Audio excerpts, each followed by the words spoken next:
it should encourage people to keep making weird shit, was your phrase. Keep making weird shit. You get songs like this that people seem to really love. When people take chances, to me, to not honor the idea of that, or to go on stage and say, make weird stuff, but then like not to make weird stuff would feel odd. And I personally would much rather lose and miss doing our own thing.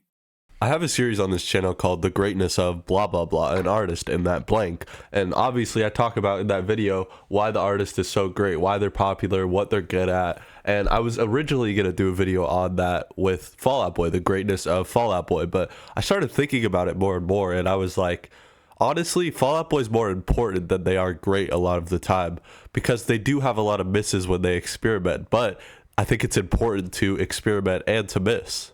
Obviously, Fall Out Boy got famous by Take This to Your Grave, From Under the Cork Tree, that pop punk kind of angsty teenager sound, and a lot of bands from that era also had similar sounds, but when I look back at those bands that came up in the same time as Fall Out Boy, they've really either died or just kept making the same stuff or just made nostalgic records for that time. Fall Out Boy is very different.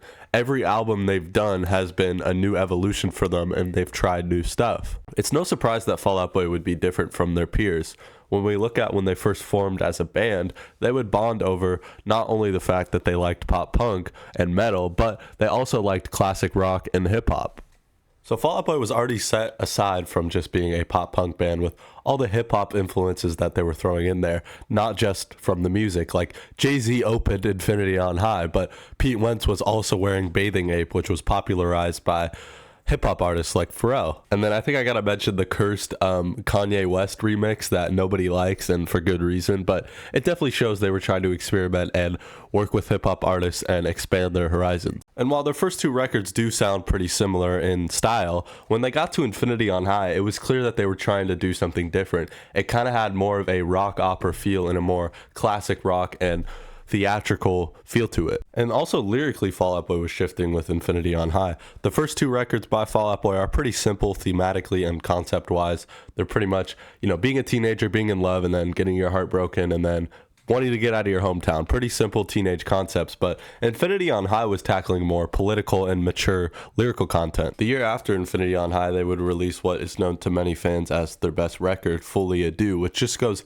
even more into that sound of being a rock opera, also the themes of maturity, maybe not even wanting to continue being in a band or being famous, and also a little bit of more political content as well. And that theme of not wanting to be in a band anymore would become true because Fall Out Boy would take a hiatus, but they would come back to a new and their most experimental sound yet. Save Rock and Roll would then release in 2013, and it was clear to fans that the production was very different. There was more dance, electronic, and pop sounding production on this record, so it was clear that Fall Out Boy wasn't going back to their old sound. There was also, again, like it's always been there with Fall Out Boy, that hip-hop influence, looking at the Big Sean feature, or even more like trap production on this record. Sometimes the experimentation will hit and sometimes it'll miss, and I think in the case of Save Rock and Roll, it does hit. I think majority of the track list is pretty great, and I do revisit this record a lot. I think it's one of their best in their catalog. There's also an Elton John feature, so yeah, I just thought I'd mention that. In between Save Rock and Roll and the next album they would release a few years after that,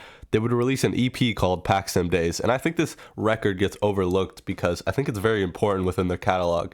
It's Fall Out Boy going back to that pre-Take This to Your Grave sound, the very punk, underground garage kind of sound that they were doing before they even released their first album. And I think it's important to put this in their catalog because in between Save Rock and Roll and American Beauty, American Psycho, which would be their next album, having this literally original Fall Out Boy sound is very important and adds a lot to their catalog. Next, they would release American Beauty, American Psycho, and this just goes even more in that dance electronic sound, definitely more pop elements as well. But yeah, it's a miss for me on this record. A lot of these songs, I think there's great songs on here, but yeah, I think overall it is a miss, but it's important to experiment. That's the whole point of this video. It's important to experiment, and I would much rather have this album than a nostalgic Fall Out Boy album. I think my biggest problem of this album is not the production and the more dance electronic side of it. It's the lyrical content. I don't feel like this is a very personal album. I feel like a lot of songs on here are like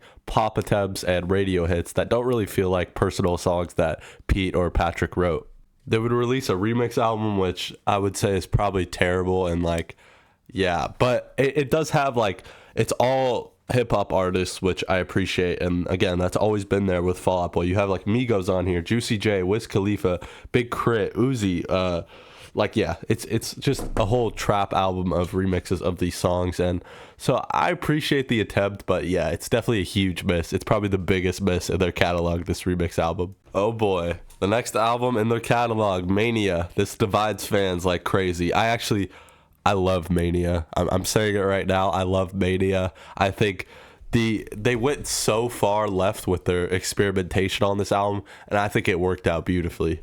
This is honestly probably the reason I made this video. I think Mania is like the most important album in their catalog for sure. Mania is an album that sees a four-piece rock band trying to exist in a time where bands don't really exist in this internet culture with trap production and mainly hip-hop at the forefront. The album cover, I think, perfectly encapsulates what this album sounds like. It feels kind of dystopian and weird, but at the same time, there's this wave behind you that calms you. Stay Frosty Royal Milk Tea, just the first song on the album, just throws you into this world of Mania. I would compare this record to Yeezus by Kanye West, which the first song on that album is On Sight, which just completely throws you into this world of Yeezus. Again, it's just very experimental and in your face, brash, and I think such a brave move from Fall Out Boy. Young and Menace is probably the most experimental song in Fall Out Boy's catalog, but this is the importance of Fall Out Boy.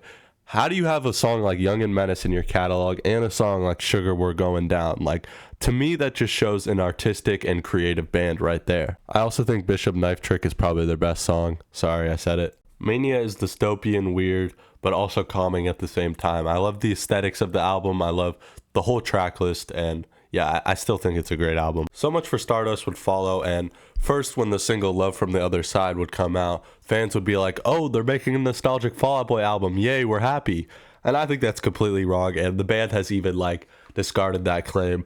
I think So Much for Stardust is not a nostalgic album whatsoever. Just because they picked the instruments back up does not mean they're going for that old Fall Out Boy sound. I don't think they've ever made anything as heavy as Love from the Other Side. It sounds completely different from anything they've ever made, and any song on So Much for Stardust sounds completely different. Just because they picked the instruments back up does not make it a nostalgic album, but I did make a video essay on So Much for Stardust, so if you want to go check that out, I titled it Fall Out Boy's Midlife Crisis, so I'm not going to talk too much at length about So Much for Stardust on this video. I hope Mania is not the last time Fall Out Boy experiments like that, because even if they'd stop making music now, I think if somebody in 80 years found their catalog, it would be such an interesting listen, because you go from an album like Take This to Your Grave and to Mania. Like, that's such a versatile and creative catalog to go into, and that's a testament to a great artist, in my opinion, is an interesting and great catalog. And even if you don't like their new stuff where they've experimented like Mania, I know a lot of people hate Mania, but